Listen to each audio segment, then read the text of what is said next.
campagne Cantigny, c'est une école nouvelle, une bulle de calme et de verdure en marge de la ville et surplombée par le massif de Marseille vert. D'ailleurs, c'est comme cela qu'on l'appelle, tout simplement en octobre 1945, Marseille vert, elle qui se nommera bien plus tard Cité scolaire. Au tout début, les cours ont même lieu dans une maison du bord de l'eau, sur la plage de la Pointe Rouge.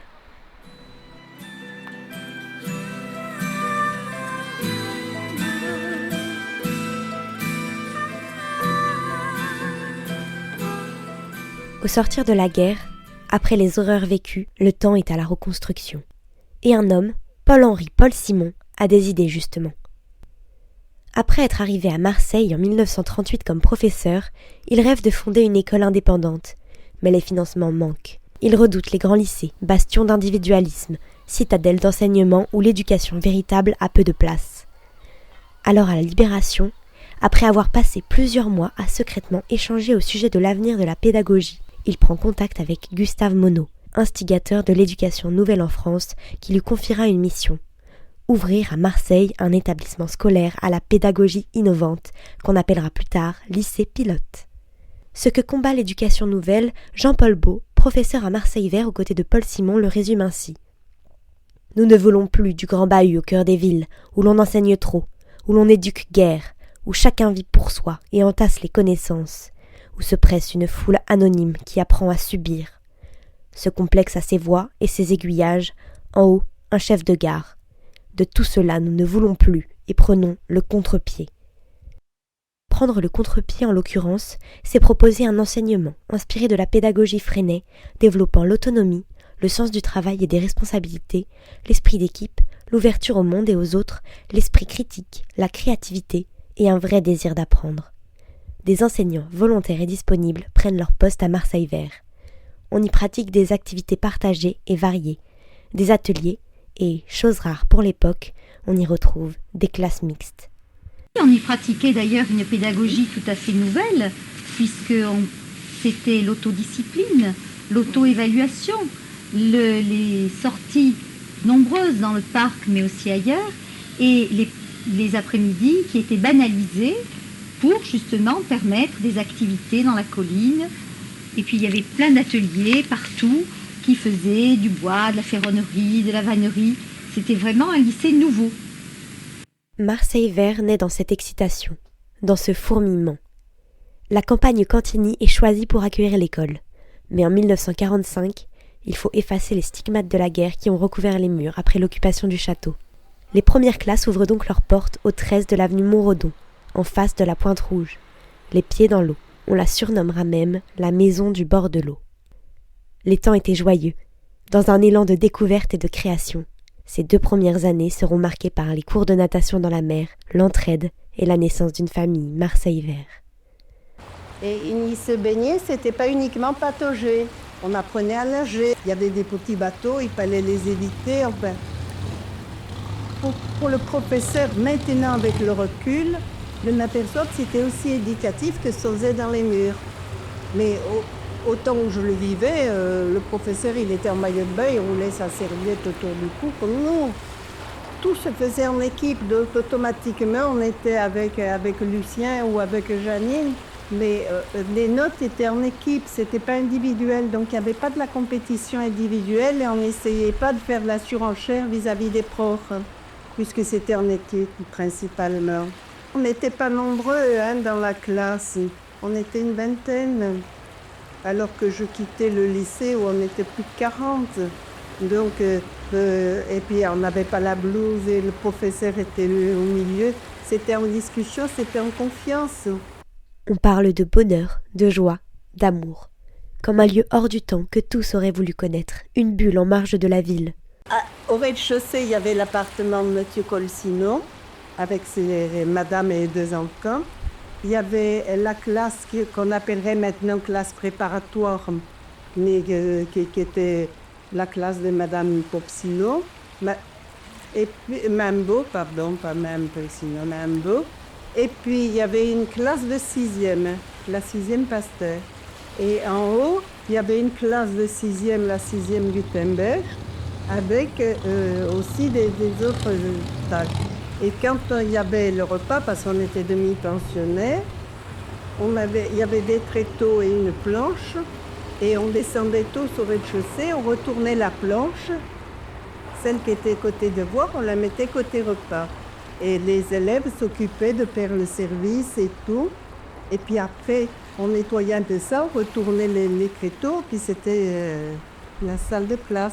Mais ça nous semblait normal, on n'aurait pas eu idée de dire on s'occupe de l'intendance. C'était normal. À la maison aussi, on nous disait de mettre le couvert et de faire notre lit. Donc, je pense que c'était le lycée traditionnel qui était plus artificiel dans l'éducation. Là, c'était un prolongement de la famille, de l'habit. C'était de l'habit. Ils ont inventé uniquement de rien inventer, de continuer à vivre normalement. C'était nous, dès qu'on arrivait ici, notre premier souci, c'était de se précipiter vers le professeur de son choix, vers M. Beau, M. Kessial ou M. Paul Simon, pour lui dire « Est-ce que tu viens manger à notre table ?» Et c'est les enfants qui invitaient le professeur à sa table. En 1947, le château est prêt à accueillir les élèves. Il n'y avait pas cette construction. Là, il y avait à peine une petite villa où il y avait on l'appellerait ça un concierge, mais nous, dans ce temps-là, ça ne s'appelait pas concierge. Hein. Les gens qui venaient en vélo, parce qu'il y avait beaucoup de gens qui venaient en vélo, on les garait là devant aussi. Je vous disais, il y en a même une qui est venue en cheval. Elle a mis son cheval. Mais ça n'a rien à voir avec... Il n'y avait pas tous ces bâtiments, et puis il n'y avait que de la terre. Et puis tout autour, il n'y avait que des arbres avec un peu de prairie. Hein, il n'y avait pas grand-chose. Comme on avait... En haut, on nous avait libéré un petit carré agricole pour qu'on puisse faire nous-mêmes nos petites cultures. Je suis sûre qu'il n'existe plus, il était près du canal. Ces bâtiments, ils n'existaient pas. Hein. Nous, on allait jusqu'au château, il n'y avait rien du tout. Là, il y avait des arbousiers à droite et à gauche. Et là, il n'y avait rien? Il n'y avait pas le collège, il n'y avait pas le lycée? Il n'y avait rien, il y avait des arbousiers. Je vous dis, on bouffait les arbouses sur les arbres. Du coup, Il n'y a plus c'était que de la d'arbousiers prairie. maintenant. Ça existe encore, les arbousiers? C'était comment à l'intérieur du château quand vous êtes arrivé au début? Moi, j'étais au premier étage, il y avait des salles à côté. Et puis après, c'est là que je vous dis, pour nous, c'était le luxe. Il y a eu le réfectoire au rez-de-chaussée, donc on n'était plus obligé de manipuler les tréteaux et les planches. Donc pour nous, c'était la vie de château.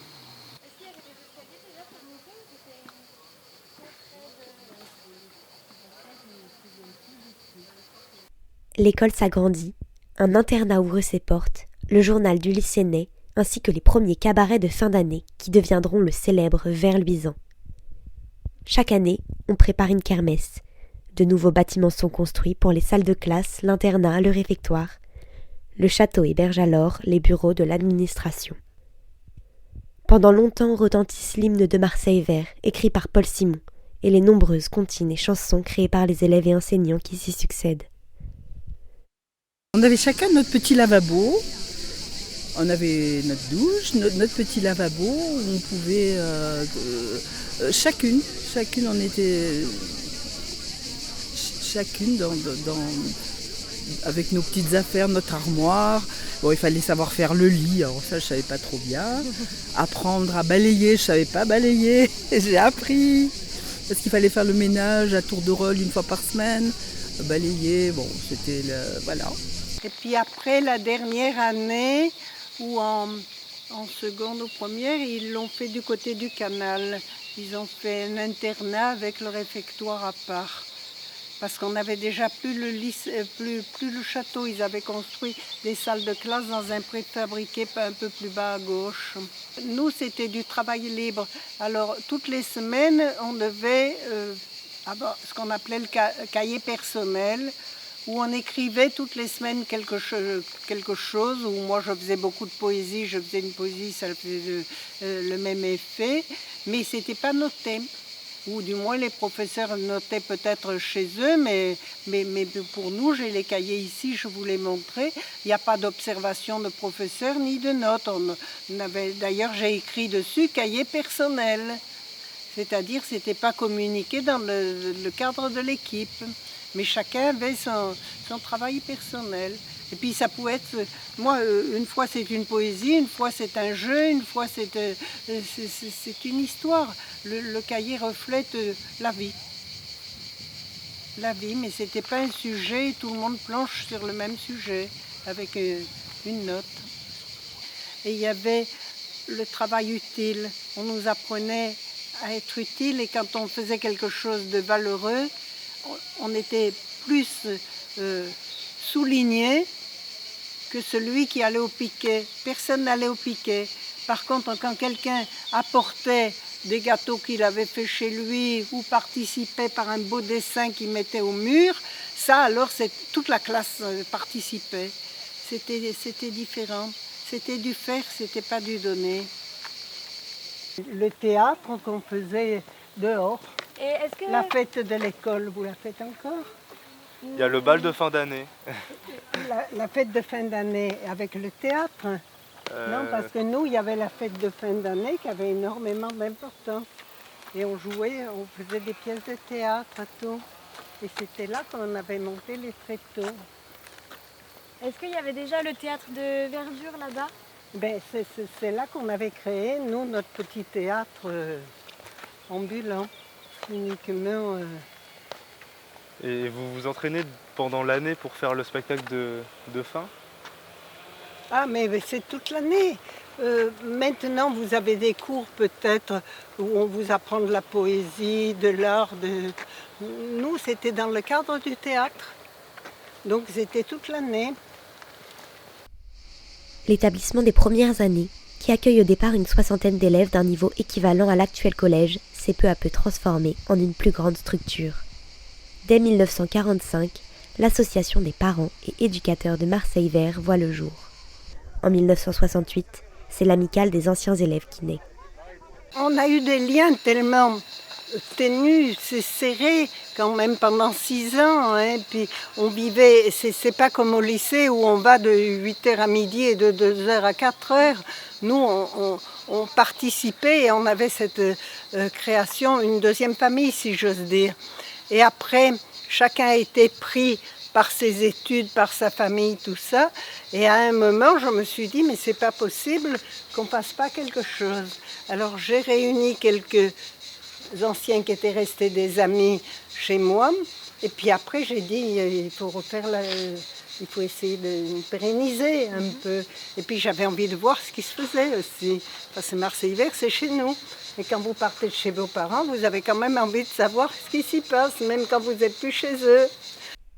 Dans les années 50, le lycée prend de l'ampleur. Beaucoup d'élèves l'intègrent. Des sections sportives, internationales, artistiques sont créées. Mais malgré cette expansion, l'esprit de Paul Simon est préservé, grâce à ceux qui l'ont connu et à ceux qui en conservent la mémoire. Certes, l'agrandissement de la structure transforme la cité en un espace scolaire plus conventionnel qu'à ses débuts. Mais tout le monde s'accorde pour dire qu'à Marseille Vert, on ne grandit pas comme ailleurs. Donc oui, on faisait des batailles de neige, c'était génial. Avec les profs, bien sûr, ils participaient. Ah oui, oui. Si le professeur disait, tiens, c'est bien Colette, là t'as fait un truc chouette. Bon ben, moi c'était plus que le premier prix. Mon souvenir à Marseille Vert, de bons copains que j'ai gardés. L'amitié. L'amitié, une certaine décontraction, un environnement agréable quand même. C'était totalement différent.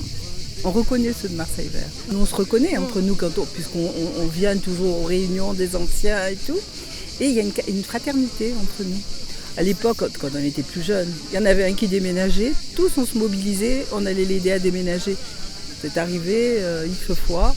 Voilà, il y avait cette fraternité qui a persisté même après. Quoi. Voilà.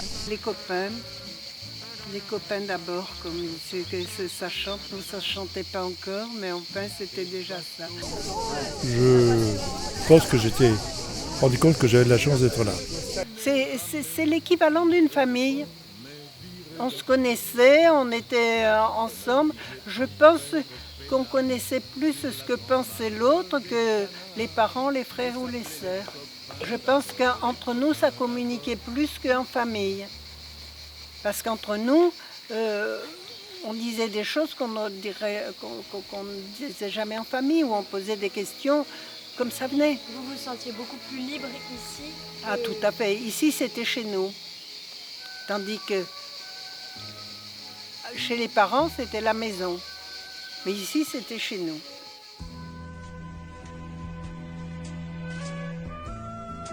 Entre les massifs rocheux, la Pinède et la mer, le rêve perdure, évoluant à travers les années.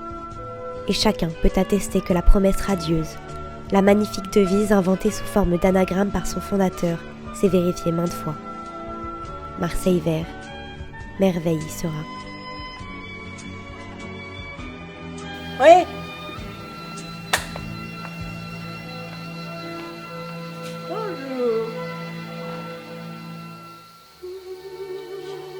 Bon, allez, j'aimerais m'asseoir là. Si ça pouvait m'enlever 90 ans. Des jeux, des charades. Et pour les profs, c'était du professeur, hein, pour nous, pas. Mon rêve, c'est de rester à Marseille vert toute l'année, même la nuit.